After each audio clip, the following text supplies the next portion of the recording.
última experiencia de la guía es la experiencia de tiro oblicuo o movimiento de proyectiles, no me acuerdo cómo está titulada. Y vamos a utilizar este equipamiento que ven acá sobre la mesa. Consiste básicamente en un lanzaproyectiles. Le llamamos lanzaproyectiles a este cañón que está sostenido por este pie, ¿no? Es un pie metálico. Este apoyo con este apoyo, ¿no? Entonces el pie metálico que sostiene al cañón, a eso le llamamos lanzaproyectiles. El lanzaproyectiles se puede ajustar la inclinación y se puede leer directamente la inclinación que está teniendo en este momento, porque en un costado del cañón viene dibujado un transportador y con la ayuda de una pequeña plomada nos indica para que leamos el ángulo de inclinación. Anoten, si quieren ya vayan anotando, el ángulo de inclinación para este caso es de...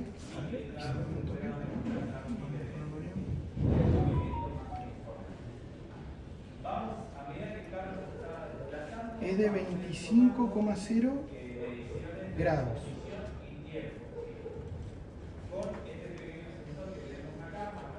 ¿Está bien? 25,0 grados.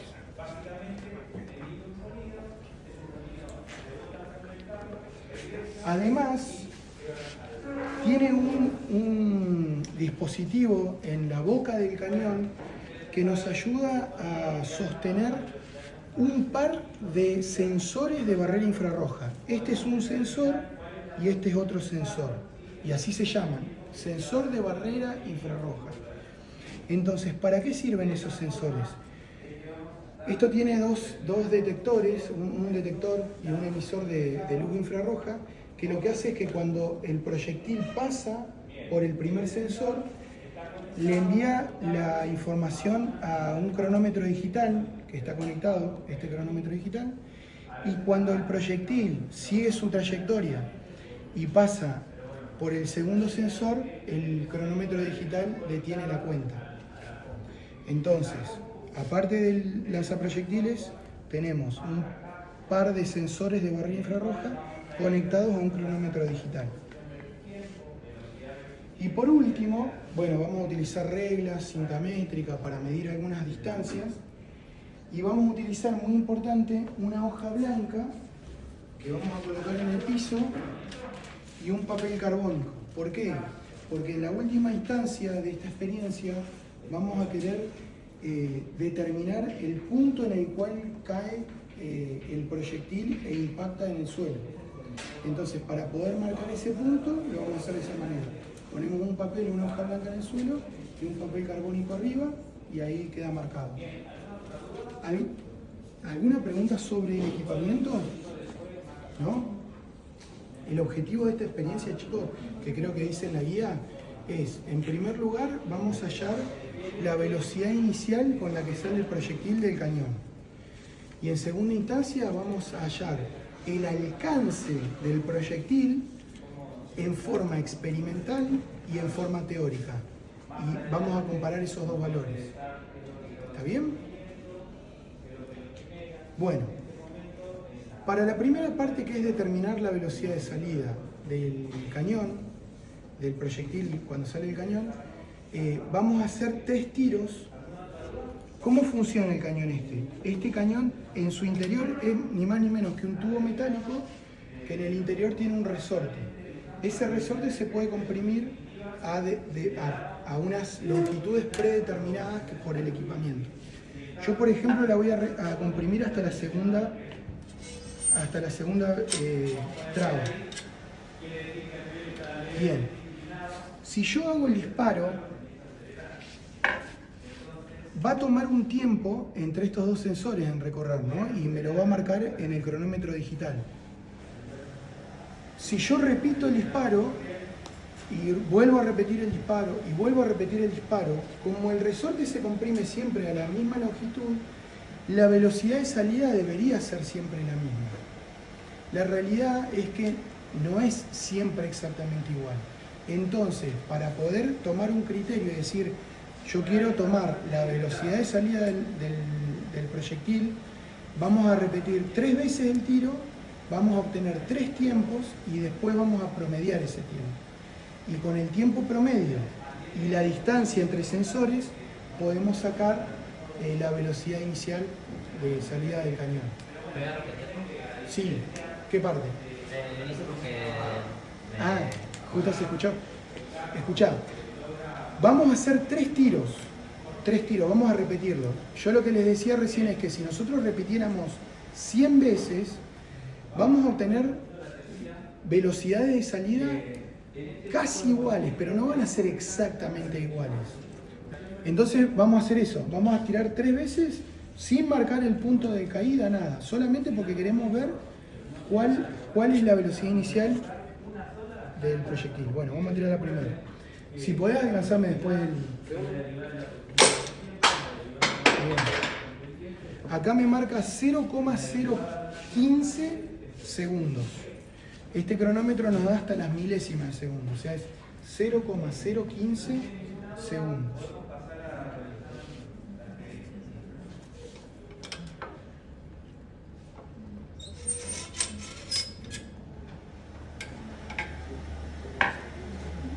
Reseteo. 0,016 segundos. Así es.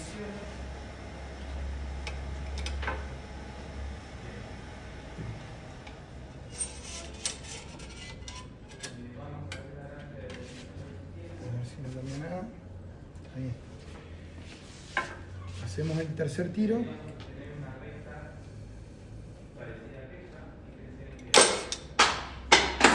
Entre sensores, creo que la tengo anotada por acá, es 63,5 milímetros.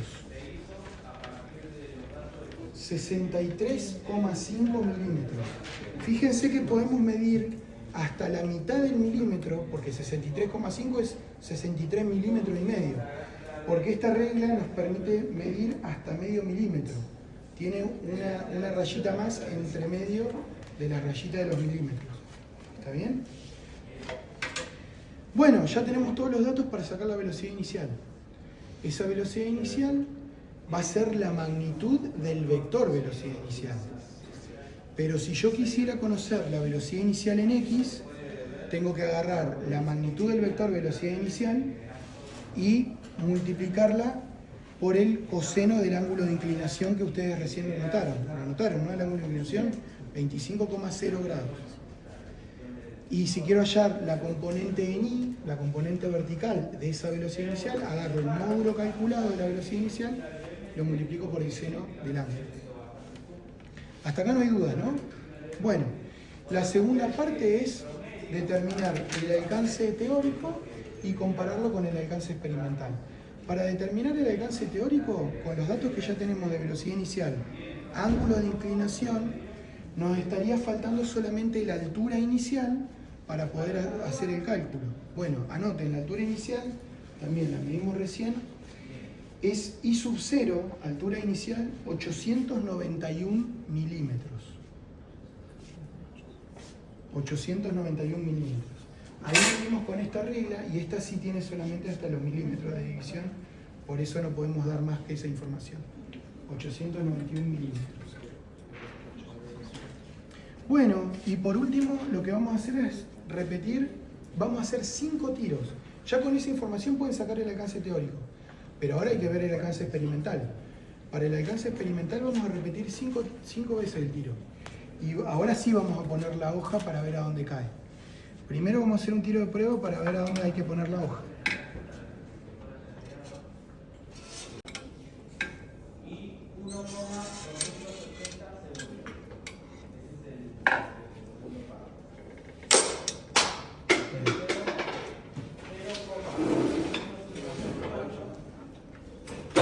Ahí marcamos el primer punto, a ver. Fíjense. ¿Ven? Ahí cayó el primer punto de nuestra medición. Vamos a ver el segundo.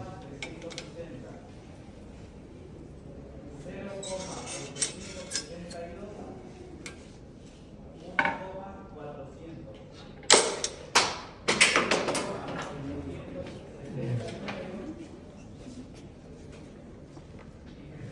el segundo punto.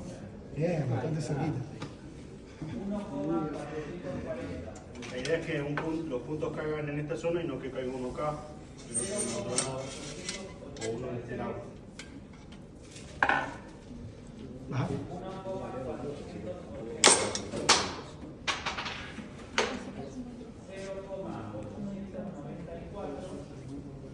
Mira, cayó casi encima del primero. Casi encima del primero.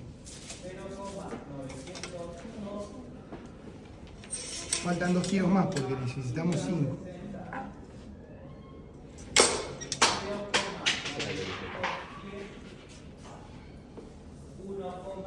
No, ese salió.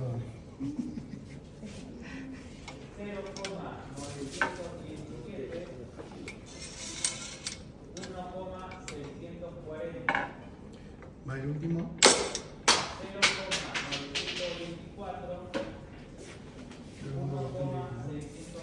Sí. Bueno, ahora vamos a hacer las mediciones. Nosotros acá ya tenemos marcado en el suelo el punto que corresponde justo con el punto en la altura 0, pero a la misma coordenada X de la boca del cañón. ¿Se entiende? Eso lo hicimos con una plomada que está colgada ahí atrás recién. Entonces, vamos a marcar desde acá. Sí. Primero, 2174 milímetros. El segundo, 2168 milímetros. El tercero, 2174 milímetros. El cuarto, 2185 milímetros.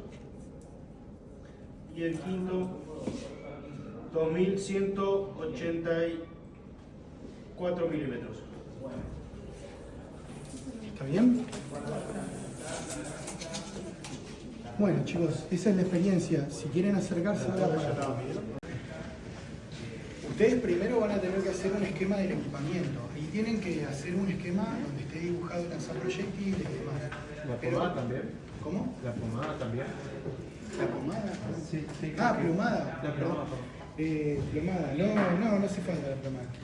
La plomada lo que hicimos es poner la plomada, sostenerla cerca del cañón para ver justo dónde coincidía este punto, para encontrar este punto acá abajo y marcarlo en el piso. Pero nada, no hace falta. El papel sí, nómbrenlo y dibújenlo en el esquema. Pero después, para resolver la experiencia, les conviene volverse a hacer un esquema en el cual podamos indicar el sistema de referencia, los ejes coordenados de referencia. El eje Y que podemos elegir, el que elegimos nosotros, es el que arranca en el suelo y va hacia arriba en positivo. Y el eje X es el eje que arranca justo en el borde, en donde está la boca del cañón, para que el cañón salga de una posición I sub 0, X igual a 0, ¿está bien? O I sub 0, 0, perdón, 0 I sub 0 sería. Entonces este va a ser el 0 metro del sistema de referencia. Y las X positivas en la misma dirección y sentido en la que fue el proyecto.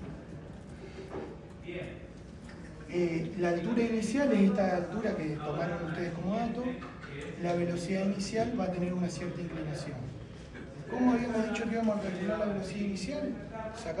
Anotamos los 3 tiempos que anotamos, sacamos el promedio y con ese promedio sacamos la velocidad inicial de nuestro problema, del proyectil. La velocidad del proyectil cuando salió de la boca del cañón. Acá hay un detalle. Esta fórmula es una fórmula de velocidad media. Y nosotros sabemos que este vector, creo que ya saben que este vector no es constante. A medida que pasa el tiempo, este vector va variando. Su componente en X no varía, pero su componente en Y sí que varía. Entonces este vector no es un vector que vale siempre lo mismo. Sin embargo, vamos a utilizar esta fórmula de velocidad media. ¿Por qué? Porque vamos a considerar que en esos 16 milésimas de segundo que nosotros medimos en la salida de la boca del cañón, la velocidad media del proyectil es aproximadamente igual a la velocidad instantánea de salida. ¿Está? Es una aproximación, pero es porque por la limitación que tenemos para medir la velocidad. ¿Está bien? Pero se entiende cómo se encuentra la velocidad. Ahora, esa velocidad que encontremos no es el módulo del vector velocidad, es este módulo. Si yo quiero encontrar la velocidad en X, tengo que utilizar el ángulo de inclinación. Y si quiero encontrar la velocidad en Y, también. Una vez que tengo la velocidad en X y la velocidad en Y, utilizo la fórmula que ya conocemos de los movimientos variados para hallar el tiempo de vuelo. ¿Cómo se halla el tiempo de vuelo? Hago que la altura sea igual a 0, y cuando la altura sea igual a 0 es el momento en que el proyectil impactó el suelo. Ese tiempo que encuentre cuando despeje el tiempo va a ser el tiempo de vuelo. Y con ese tiempo de vuelo ahora voy a la fórmula de desplazamiento horizontal. Reemplazo el tiempo de vuelo en donde va el tiempo. Esto yo lo voy a tener porque ya lo tengo calculado de antes. X sub 0, ¿cuánto vale? 0, porque partió desde nuestro sistema de referencia, X sub 0 es 0. Entonces el X que encuentre va a ser el X, la distancia de alcance teórico. Y esa la comparo con el promedio que saquemos de todas las que medimos recién. ¿Alguna pregunta? ¿Se entendió la experiencia? La idea es poder comprobar de que efectivamente cuando nosotros vemos un movimiento como este, que es un movimiento parabólico, un movimiento de trayectoria parabólica, podemos descomponerlo en los ejes verticales y horizontal y aplicar por separado las ecuaciones de movimiento acelerado por un lado para todo lo que es vertical, movimiento uniforme para todo lo que es horizontal. ¿Está bien? Estos son movimientos compuestos. Es como que todo el movimiento en sí está compuesto por un lado por un movimiento acelerado y por el otro por un movimiento uniforme. Uno es independiente del otro. ¿Está bien?